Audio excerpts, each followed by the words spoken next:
In this video lesson, we're going to do a refresher of how to show, hide, and view things in Pro Tools. Let's start over here on the left. We have our tracks menu, showing and hiding right down here. Okay. If you want to hide an audio track, right here, just click on the dot to show it. Click on the dot again. Or you can right-click right on the track name and you can hide. But if you want to show it, you again have to go here to the tracks menu and then click the dot. Tracks that are hidden still remain active in Pro Tools.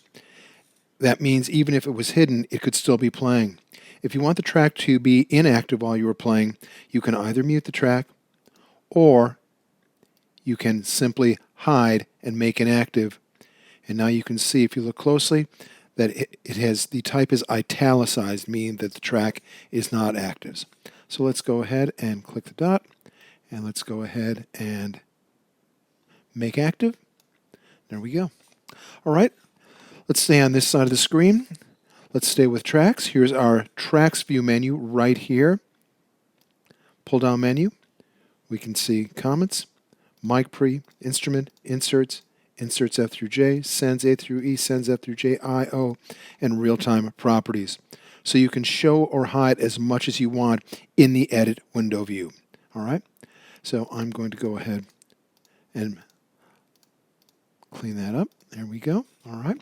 Let's go ahead and hide our tracks view right there. And let's go up here to our ruler right here where it says bars and beats, and let's click on that menu. And we can view minutes and seconds, time code 2, feet and frames, samples, markers, tempo, meter, key, and chords. Typically what you would want to do for the MIDI-related classes or working in music production, probably markers, tempo. Typically you know what your meter is, and most likely it's 4/4. Key, chords, markers, and tempo will pretty much get you 99.9% of the way for most of your workflow. Okay?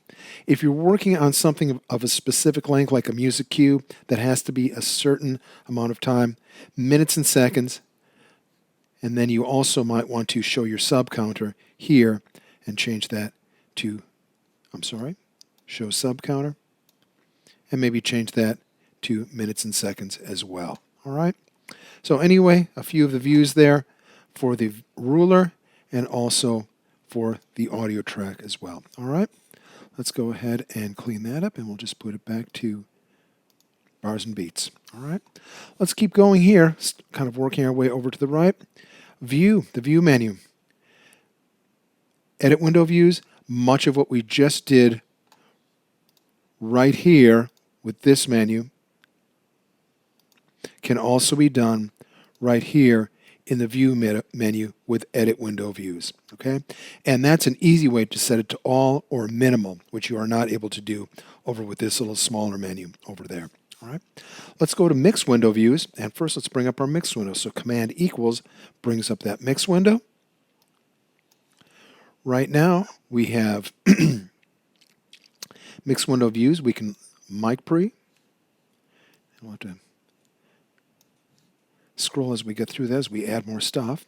Mix window, instruments,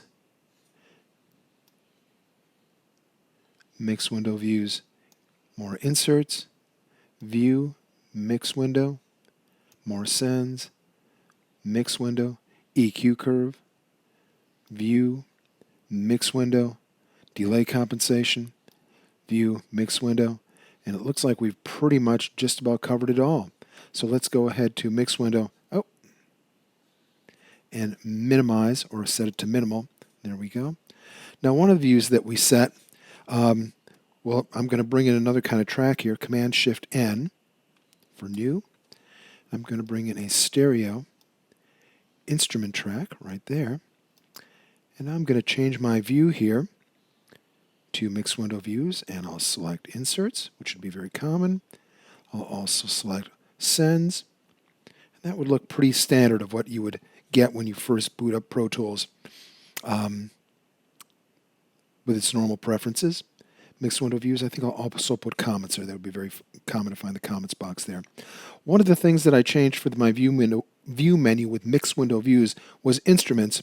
And you'll notice here, instruments is something that is specific to stereo instrument tracks, or really stereo or monophonic instrument tracks right there. All right, you'll see that nothing appears here in the audio track. And if we go over here and look on the left, or look in the edit window, you can see the difference in that an instrument track is a combination audio MIDI track, and it has the icon of a keyboard here, whereas the audio track does not have that. Your only display there, your main display is the waveform. Okay? All right, let's continue on with more views. I think we touched on the counter here. For your main counter, you can change it to bars, beats, minutes and seconds, time code, feet and frames, samples. And you also have your sub counter if you want to check that out as well. And you can swap the two. So I can change this to minutes and seconds, and the other goes to bars and beats. So let's swap those back and forth. Coming back over here to the right side of the screen, same as the other side, the left side, if I want to view my tracks, right down there. If I want to view my clips, right there. Okay. So that's my clips menu, and here's a clip, and I'll just drag that into my audio track like that. So recapping from left to right, we've got our tracks view, and there we go there, again showing and hiding. We've got your ruler views. We've got your edit window views.